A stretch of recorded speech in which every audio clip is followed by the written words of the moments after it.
ਪਿੱਛੇ ਪਿੱਛੇ ਤੁਰਦੀ ਆ ਫੇਮ ਅੱਜ ਕੱਲ ਆਉਂਦਾ ਏ ਸਟਾਰਾਂ ਵਿੱਚ ਨੇਮ ਅੱਜ Good morning, guys.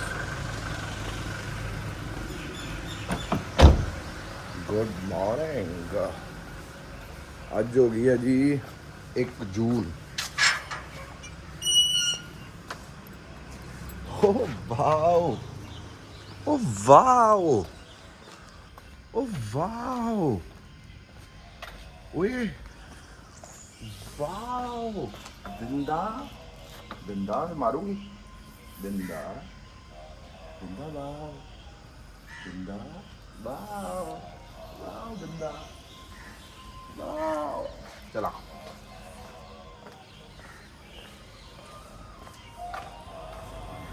अकेली घूम रही है।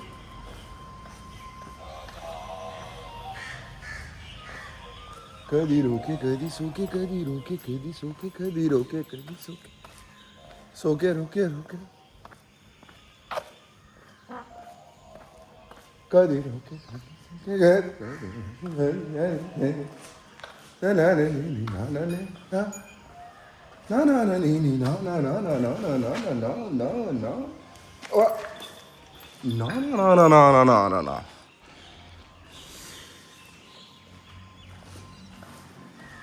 यारी तुम्हें ज्यादा नहीं खाने का है आज, समझ रही हो तुम? चल फे बंदा, चल शामा उधर चल। इस सवेरे सवेरे इज नॉट, सवेरे सवेरे इज नॉट। कदी रोके कदी सोके, कदी रोके कदी सोके। Hello guys, good morning, Radhe Radhe. कैसे हैं आप सब लोग? भाई मैं आज बात करने वाला हूँ, ये जो यूट्यूब पे हर बंदा ही ज्योतिष बन गया है, हर बंदा ही टैरो कार्ड रीडर बन गया है। कोई कहता है शराब पीनी बहुत अच्छी है, कोई कहता है शराब पीनी बहुत बुरी है, कोई कहता है ये कर लो इस तरह हो जाएगा, कोई कहता है ये कर लो इस तरह हो जाएगा, है ना? ये सब तो आपने बड़ा सुना होगा। लेकिन मुझे इस तरह के उपाय नहीं पसंद। मैं कसम खा के कहता हूँ, मतलब जब भी मैंने कुंडली दिखाई है या मुझे किसी प्रकार का भी कहा है ये सब करने के लिए, मैंने सिर्फ और सिर्फ वो उपाय करे हैं जिसमें जीव जंतु का फ़ायदा हो रहा है, उनको कुछ खाना मिल रहा है या उनका कह लो भी लाइवलीहुड बढ़िया हो रहा है। मैंने वो वाले उपाय बिल्कुल नहीं करे जिसमें किसी का कोई फ़ायदा नहीं हो रहा। जैसे वो उपाय नहीं होते, वीरान जगह में जाके नारियल दबा दो, पीछे को फेंक दो, देखना मत पीछे, ये सब नहीं मैं करता, चाहे मेरा कितना ही नुकसान हो कितना ही फ़ायदा हो, है ना?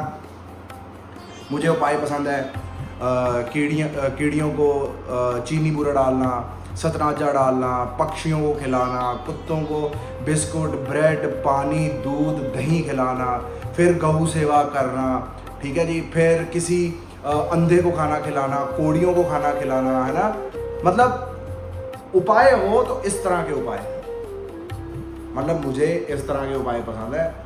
और जो भी ज्योतिष या जो कुछ भी बंदे कह रहे हैं भाई शराब पीना बहुत बढ़िया है, फलाना बढ़िया है, भाई ठीक है, कहीं ना कहीं कुंडली के ग्रह के हिसाब से सही हो सकता है। क्यों? क्योंकि उसका राक्षस ग्रह प्रबल होगा। लेकिन वो शराब के जो आफ्टर इफेक्ट्स हैं वो तो उसकी पत्नी, उसके बच्चे, उसके माँ बाप सब भुगत रहे हैं ना, वो तो कोई नहीं देख रहा, वो कोई नहीं बता रहा। तो दुनिया बड़ी परेशान हो जाती है गाइस कि हम करें तो करें क्या। इसका सच्चा और सरल एग्जाम्पल क्या है ना? मैं आज आपको एक बात सुनाता हूँ। जब ना महाभारत से पहले कौरव और पांडवों को मौका मिला था कि आपस में बैठ के रजामंदी कर लें कि जिसको जो जो चाहिए वो उसको वो मिल जाएगा, क्योंकि हस्तिनापुर का राजा दुर्योधन बनना चाहता था, बेसिकली बनता पांडवों का था, उसी पे युद्ध हो रहा था, सब कुछ हो रहा था। भगवान श्री कृष्ण आए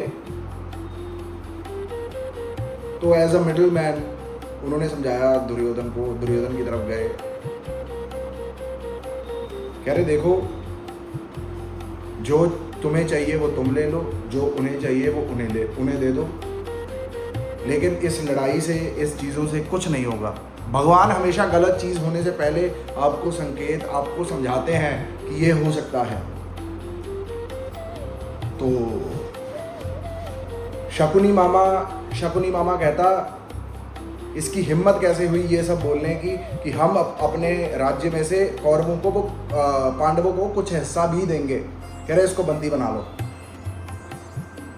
अब भगवान श्री कृष्ण को बंदी कौन किस तरह बना सकता था? कोई किसी को बंदी नहीं बना सकता था। उस वक्त हल्की सी झलक दिखाई ठाकुर जी ने। भगवान ने उस वक्त कि मैं परमंश परमात्मा हूँ और तुम मेरे सामने कुछ भी नहीं हो। तो उनसे कहा गया तो, और उसको उसके बाद जो दुर्योधन के पिता थे, अपने धृतराष्ट्र थे शायद, हाँ शायद धृतराष्ट्र थे, उन्होंने जी ज्योतिष बुलाया। उन्होंने कहा कि भाई इस तरह करके युद्ध होने लगा है, तो आपको क्या लगता है भी दुर्योधन की कुंडली क्या कह रही है? तो ज्योतिष ने अपना गणित लगाया, गणित बोल के कहा कि ये युद्ध तो दुर्योधन ही जीतेगा और दुर्योधन ही हस्तिनापुर का राजा बनेगा। ले भाई, ज्योतिष की बात सुन के उन्होंने युद्ध आरंभ कर दिया। सब कुछ होने लगा, कौरव हारने लगे। तीसरा दिन हुआ, कौरव की आधी सेना जा चुकी थी, ठीक है जी। फिर ज्योतिष को बुलाया गया, भाई तुम तो कह रहे थे कि हमारा बेटा कौरव दुर्योधन राजा बनेगा, लेकिन यहाँ तो सब आधे से ज़्यादा पूरी की पूरी फौज ख़त्म हो चुकी है, पूरे बंदे ख़त्म हो चुके हैं। कह रहा है एंड परिणाम तक रुको, अभी भी इसके ग्रह बता रहे हैं कि ये राजा बनेगा ही बनेगा। ले भाई, फिर उसके बाद 8वां दिन आता है। 8वें दिन में सब समाप्त, सब कुछ ख़त्म, सब कुछ हो गया, मलिया मेट हो गया। सबके अहंकार, ईगो, एटीट्यूड सब टूट गए, सब कुछ हो गया। फिर ज्योतिष को बुलाया गया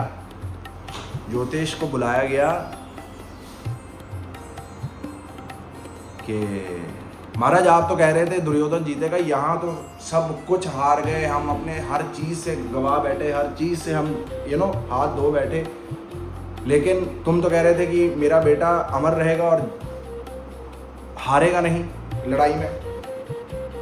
ज्योतिष ने फिर कुंडली खोली, कह रहा है ये कुंडली इस तरह बिल्कुल भी नहीं थी। आज से 7 दिन, मतलब आज से कल का भी मैं देखूं तो कल भी ऐसी कुंडली नहीं थी। ये कोई है जिसने पूरे के पूरे ग्रहों की उलटफेर कर दी है। कोई है उस मैदान में जिसने पूरे के पूरे ग्रह उसके खिलाफ लाके खड़े कर दिए दुर्योधन के। कोई तो शक्ति है। फिर विदुर ने बोला, कह रहा वहां भगवान श्री कृष्ण है, वहां माधव है, वहां विष्णु है, जिन्होंने सच का साथ देकर गलत चीज को हरवा दिया और ग्रह जितने मर्जी उसके हक में थे दुर्योधन के। लेकिन भगवान श्री कृष्ण ने कुछ ऐसा सिस्टम करा कि ग्रह सारे खिलाफ हो गए। मेरा कहने का तात्पर्य ये है गाइस, जब आप भगवान श्री कृष्ण के शरण में आ जाते हैं, अब देखो हमारे इष्ट तो यही है ना, लेकिन कोई बंदे मुझे सिख भी देख रहे होंगे, कोई माता रानी के पुजारी भी देख रहे होंगे, कोई भोलेनाथ के पुजारी भी देख रहे होंगे, कोई राधा रानी के पुजारी भी देख रहे होंगे, कोई वाहे गुरु के भी पुजारी देख रहे होंगे। आप भगवान एक है, आप अपने अपने भगवान को लेके रिलेट करो, ये चीज है ना भाई। इसका तात्पर्य ये है कि आपके ग्रह जितने मर्जी बलवान हो, जो मर्जी बलवान हो, जब आपके सामने भगवान आपके साथ खड़े हैं, बलवान ग्रह वाला चौड़ा होके घूमेगा कि मैं किसी का भी कुछ भी बिगाड़ सकता हूं। और जिसके कमजोर ग्रह होंगे वो आपको दुआएं अरदास करता हुआ मिलेगा कि भगवान मेरी रक्षा करना। तो भगवान में इतना दम है गाइस कि वो ऐसे पकड़ के इस तरह पकड़ के इस तरह ग्रह कर सकते हैं, इस तरह पकड़ के इस तरह, इस तरह पकड़ के इस तरह, इस तरह पकड़ के इस तरह कर सकते हैं। उनकी शर्त एक ही है गाइस, धर्म पे चलना है, गलत नहीं किसी का होना चाहिए, किसी के साथ बुरा नहीं होना चाहिए, है ना। तो इसका मैं आपको बताता हूँ, जब भगवान आपके साथ है ना गाइस, मैं आपको एक एग्जांपल देता हूँ और एक चीज़ बताता हूँ। जब आपको लगता है ना कि आप हार चुके हैं कुंडियाँ दिखा दिखा के, आप थक गए हैं उपाय कर करके, उपाय देखो, जो तो जीव जंतु को खिलाने वाला है उसे तो उपाय मत करो, उसे तो लाइफस्टाइल बना लो, उस उपाय को उपाय मत गिनो। सीधी सी बात, मैं एक बात आपको समझाऊंगा, उसको लाइफस्टाइल बनाओ गाइस। उसको किसी भी ग्रह, किसी भी उपाय के साथ मत जोड़ो। जो भी जीव जंतु का पालन पोषण चल रहा है ना,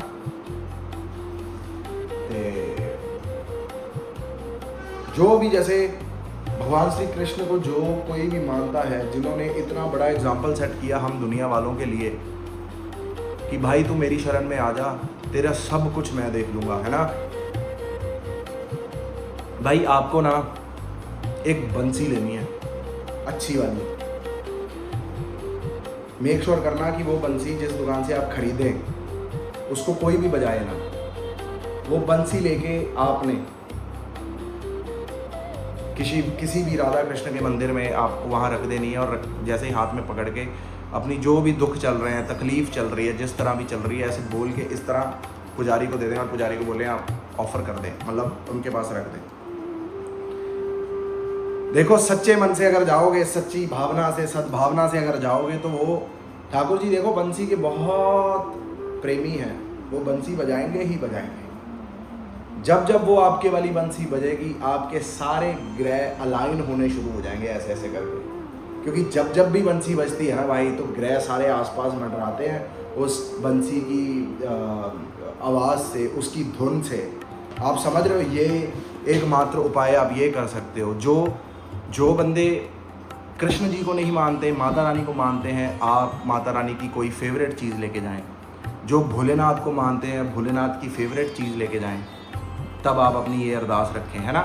अगर आप वाहेगुरु जी को मानते हैं, वाहेगुरु जी की कोई फेवरेट चीज़ लेके जाएं, है ना, उनको ऑफ़र करें और अपनी तकलीफ़ बताएं। भाई देखो उपाय वही है, भगवान वही है। ये जस्ट है कि मतलब जिन देवी देवताओं की जिनके भी फेवरेट चीज़ है ना, बस आपने मतलब आप फेवरेट चीज़ का मतलब ये है कि जो भी भगवान है बस वो उनके बिना रह ना सके, इस तरह की चीज़ होनी। जैसे अब ठाकुर जी बिना बंसी के नहीं रह सकते, है ना, और राधा रानी बिना बंसी की धुन सुने नहीं रह सकती। आप समझ रहे हो, इतनी इंपॉर्टेंट है बंसी। बाकी सच्चे रहें, अच्छे रहें। कई बारी क्या होता है, आपके साथ भगवान भी होते हैं, आपकी कुंडली भी सही होती है। कई बारी आपके ना प्रारब्ध, पिछले जन्म के कर्म, पुराने कर्म, वो कई बारी आपके इस जन्म में कट रहे होते हैं। आपको यही लगता रहेगा कि मेरी सारी दुनिया, मेरी सारी सिचुएशन विपरीत चली गई है, मैं अब क्या करूं। गाइस सब्र करें, वेट करें। जैसे कई महीनों की चद्दर को अगर हम जब वॉशिंग मशीन में डालेंगे ना, तो उसको टाइम लगेगा उसकी गंदगी निकलने के लिए। उसकी जितना भी कालापन है, जितनी भी मिट्टी फंसी है, फलाना फंसी है, वो निकलने के लिए, उसको साफ होने के लिए समय लगेगा। और यही आप बिल्कुल एक दिन पहले चद्दर धुलिए और एक दिन बिछा के और अगले दिन फिर धो दो, उसमें से कुछ भी नहीं निकलेगा। आप समझ रहे हो, ऐसे ही हमारे कर्मों का हिसाब है गाइस। तो जिनको जितना टाइम लग रहा है अपनी मंजिल पे पहुंचने के लिए, तो समझ लो उनके जीवन में उतनी ही उनकी चद्दर काली थी। भगवान उसको धो रहे हैं। वो आपका काला पानी निकल रहा है, आप समझ रहे हो। वो उसको धो के जब वो बिल्कुल सफ़ेद हो जाएगी ना, फिर आप निकाल के उसको सुखाओगे तो आपको ऐसे लगेगा कि आपकी नई चद्दर तैयार होगी। इसी तरह कर्म काम करते हैं गाइस। जब तक आपकी धुलाई चल रही है ना, जब तक आपकी सफाई धुलाई ठोकमा काम चल रहा है, समझो कि आपके पुराने जन्म में बहुत आपसे गलत काम हुए हैं, बड़े आपसे गलत कर्म हुए हैं, इस वजह से आपकी धुलाई धुलाई सफाई चल रही है। और जिन बंदों को आप देख रहे हैं भी यार ये तो बंदे मेहनत भी नहीं करते और फिर भी सक्सेस हो ही जा रहे हैं, इनके पुराने कर्म अच्छे हैं, इनके पुराना सिस्टम अच्छा है, इसलिए इनके पास वो चद्दर है जो एक दिन पहले धुली थी, एक दिन बिछाई और उसके बाद भी कुछ गंद नहीं निकला ना, कोई हल्की फुल्की धुलाई हुई फिर ठीक हो गया, हल्की फुल्की। और कई बंदों की धुलाई इस तरह चल रही है, अभी 2-2 साल 3-3 साल हो गए, धुलाई पे धुलाई चल रही है। मतलब समझो जितनी तगड़ी धुलाई उतना तगड़ा सक्सेस। भगवान जितनी तगड़ी धुलाई करेगा ना, उतना तगड़ा सक्सेस मिलेगा गाइस। बस ये मेरी बात मान लो। हर हर महादेव गाइस, राधे राधे, जय माता दी। लाइक और हाइप करते रहें, फिर मुलाकात होगी आप सबसे।